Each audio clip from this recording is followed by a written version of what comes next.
Hi, fourth grade champions. We're continuing our read of Out of My Shell. Uh, Great story. We're actually almost finished with this book. Um, Starting on page 137, chapter 15, and the fun fact for today, loggerhead hatchlings are a mere 2 inches in length. So we're thinking like that long, 2 inches. Amazing. Chapter 15. The instant I made eye contact with Aiden, it dawned on me that protecting the nest wasn't the only thing I cared about. We stared at each other for a zing-filled second, then both looked away. Hi, I said shyly, worried what he was thinking after the way we'd last parted. Hi, he said back, just as timidly. My mom dropped me off. She didn't have time to visit Grandpa today, but I really wanted to see you. My heart soared. Not only was the nest protected, but Aiden had come to see me. He didn't have to come, but he came anyway. Grandma surprised me by not lingering nearby the way Aunt Michelle had. In fact, she even lured Lainey into the kitchen with the promise of finding something sweet to eat. As soon as they were gone, I mumbled an apology. I didn't mean what I said the other night. My mouth felt dry. I swallowed, then added, I'm so glad you're here. While I spoke, I kept my eyes bolted to the floor, of course. I didn't think I could handle meeting his gaze a second time. Thanks. I thought. The pitch of Aiden's voice changed. He cleared his throat before continuing.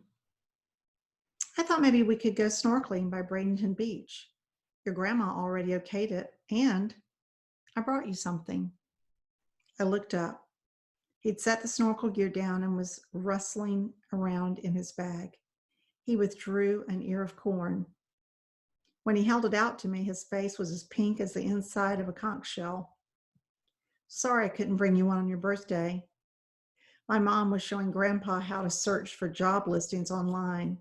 I didn't want to bother them with taking me to the store. Thank you. I took the corn from his hands and cradled it in my own. It was cold and still wrapped in the husk. It might have been the sweetest gift I'd ever received. Let me get changed quick. I'll be right back. Grandma smiled broadly when I dropped the corn off in the kitchen and thanked her for letting me go snorkeling. She squeezed my hand and told me to have a wonderful time, dear. My feet were light as I bounded up the stairs and threw on a swimsuit and the cover-up Aunt Michelle had given me for my birthday. I told myself there was no need to worry. The nest would be perfectly fine while I was gone. There was no way the eggs would hatch today. It would be weeks before the turtles would emerge, and no one would disturb the nest with the barrier up. There wasn't anything holding me back. I practically flew back down the stairs. For the first time since I'd been here, I was leaving the beach house with the sole intent of having fun. We rode the trolley to the third pier at the south end of Bradenton Beach. It wasn't a historic landmark like the one on the opposite end of the island that I'd taken a photo of for Dad. And it wasn't surrounded by restaurants and shops like the nearby Bridge Street Pier. It was basically an old walkway jutting into the ocean. There was a lifeguard tower a short distance away that had to be part of the reason Grandma was okay with this. I wondered what else might have persuaded her as Aiden and I rode side by side, the flippers resting between our legs so that my right knee kept grazing his left. What did you say to my grandma? I asked. Why? He asked, and drummed his fingers on his lap.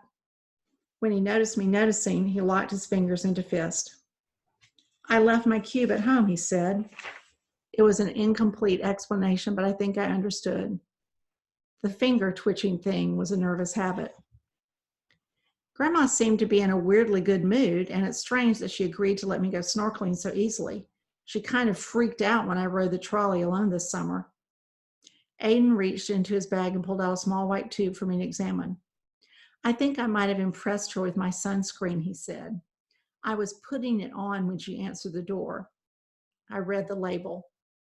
It's reef-friendly. It uses green tea instead of harmful chemicals, Aiden explained. Your grandma seemed to like that. I nodded and smiled. Yeah, that sounds about right.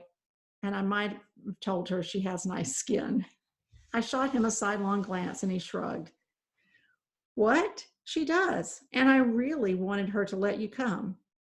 My flip flops gathered sand as we made our way from the trolley stop onto the beach. The weathered pier appeared in the distance. Concrete pillars supporting the walkway extended into the ocean, forming underwater nooks and crannies in which schools of fish could hide. Algae and seaweed clung to the pier like fuzzy goatees. Race you there, I said, and took off running. It felt marvelous to pump my legs. I was out of breath but full of life as I reached the pier, a few steps ahead of Aiden. All right. Let's read a few more pages. What do you think? See if we can, maybe just get a few more pages in. Page 141. When I glanced back, his head was hung and he was shaking it side to side. I tensed. Maybe racing across the sand was something teenagers didn't do. But then Aiden grinned and said, "You beat me here, but I'm going to beat you to the water." He scrambled into his fins, then ditched his glasses and pulled on his mask like a pro. I wasn't nearly as smooth as I stumbled into mine. When I slipped into the surf, his fins were already slapping the surface in front of me. Once we were deeper in beneath the waves, we met face to face. Aiden's face lit into a victorious smile behind his mask. I beamed back at him, then we took off swimming. As we dove and swam around the concrete blocks, breathing through our snorkels, we mostly saw silver mullets and a few sheep's heads. Sheep's head fish always made me a little uneasy, not because of their size or because they pose any sort of threat, but because their teeth are human-like. It was hard to get a good look at their incisors underwater, but a fisherman once showed me a sheep's head he caught off the pier. It was like peering into a kid's mouth. Majorly creepy. Not only that, with all the Forrester family fabulous facts floating around in my head, I recall that because of the vertical black stripes running down a silvery body, they're often called convict fish. It was an unwelcome reminder of my recent criminal activity.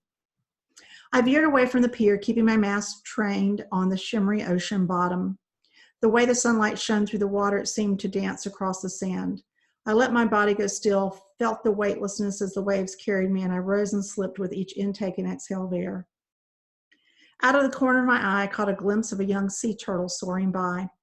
The way she glided through the water, changing course with a gentle curve of one flipper, made her seem otherworldly, like a celestial being in a starry sky.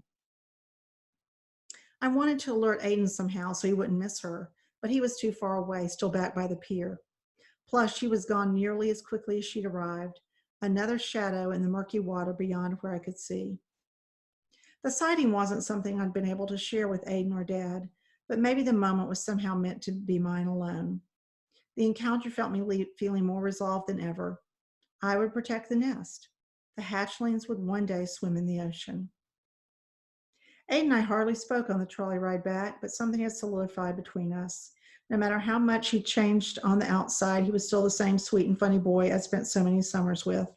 I knew he didn't feel comfortable confronting his grandpa on my behalf, and I wouldn't ask him to again. But we were friends who shared thoughts and feelings with one another. That is, when we weren't exhausted from hours spent snorkeling. We didn't need my dad here to glue us together. We were close enough already. All right, we're going to stop there. Page 143. We'll pick up there tomorrow. Thank you so much, fourth graders. Take care of yourselves. Bye.